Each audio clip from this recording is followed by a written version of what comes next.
the current unrest in the world and tabloids filled with news of inflation, economic recession, insecurity, and natural disasters, it is not surprising that there has been a downward slope in the mental health of not just Nigerians, but people all over the world.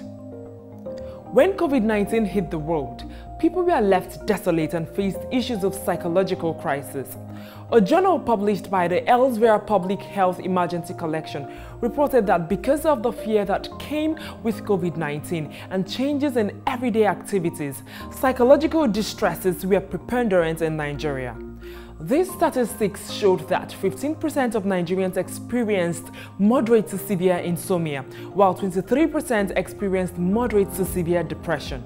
Also, 18.1% presented symptoms of clinical post-traumatic stress disorders. It is estimated that 1 out of 10 Nigerians, which represents 25% of the population, is living with a mental health illness.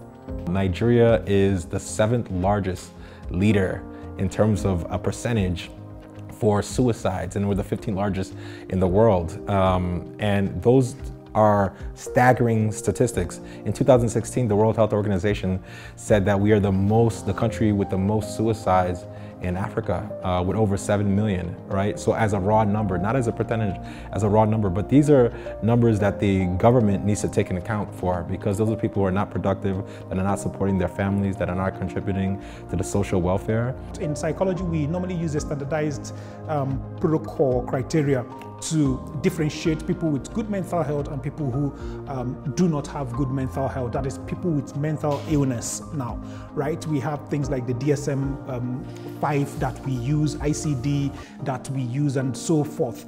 So if you're able to cope with the normal stresses of life, if you can make contributions to your community and work productively, and also you're able to realize your abilities, then we say you have good mental health.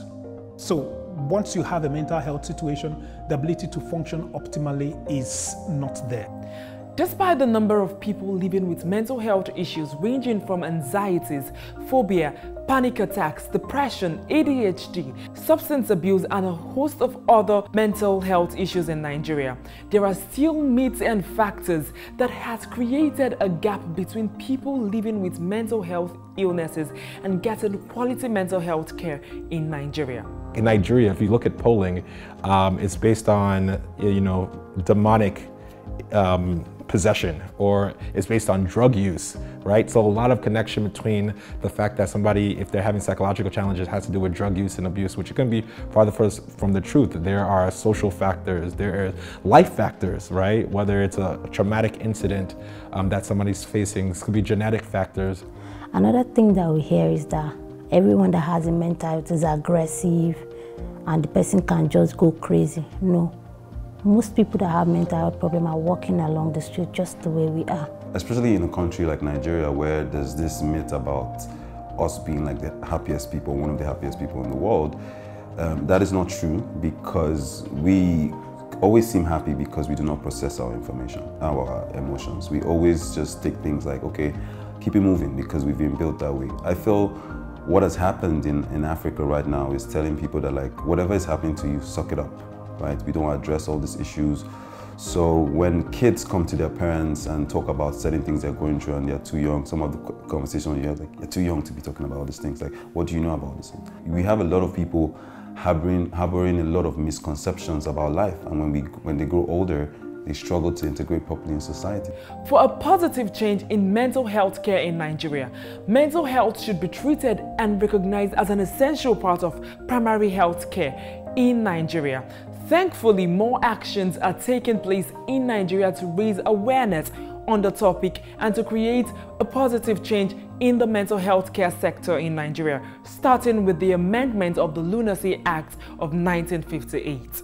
The current governing framework is called the Lunacy Act of 1958. According to law, you can do things, Human Rights Watch points out that you can, magistrates and other government officials can actually legally detain individuals without any rights or even providing them treatment. There has been attempts at mental health reforms. The first one started in 2003, and it lingered in the legislative sessions for around 6 years. In 2009, it was withdrawn. A new mental health bill was reinstated in 2013. Unfortunately, it failed. So there's been 2 decades of attempts to pass mental health reforms. Now in 2019, there's a bill. It's been passed. It's passed second reading. It's actually been passed by the National Assembly, but it hasn't been sent to the president. It was passed in 2021. Last year. And if the president is sent, is going to do a lot of things. First, it's going to change the symbolic residence. It's not called the Lunacy Act, it's called the National Mental Health Bill of 2020. And it has a couple of components that I think really support in human rights, in care, in institutional services, and in management. Like organizations where I work, you see them, they tell you employees need to go for a retreat. Do they have stress management programs? Do they have conflict resolution programs?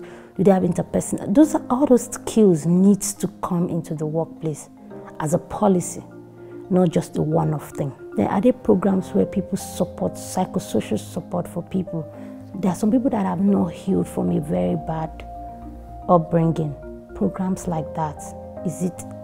We need to do that at the community level. I feel like one of the major players in terms of like mental health and the conversation is the entertainment industry. You see other parts of the world, we have a lot of national culture that is almost, it's almost unwritten, but based on the kind of music they sing, the kind of movies, you can almost shape the way you want people to be culturally. You need to be someone that is self-conscious. You need to be someone that is you're always putting yourself in retrospection. You know yourself very well, you know your moods, you know how things are. Because someone who is not self-conscious won't know when his mood is changing. And most people should try is meditation or yoga, breathing exercises. It helps put a stop. You know, meditation is like holding stillness for, it could be 5 minutes, just how many minutes, so you're not thinking of anything, you're just in a state of peace. So you're not alone.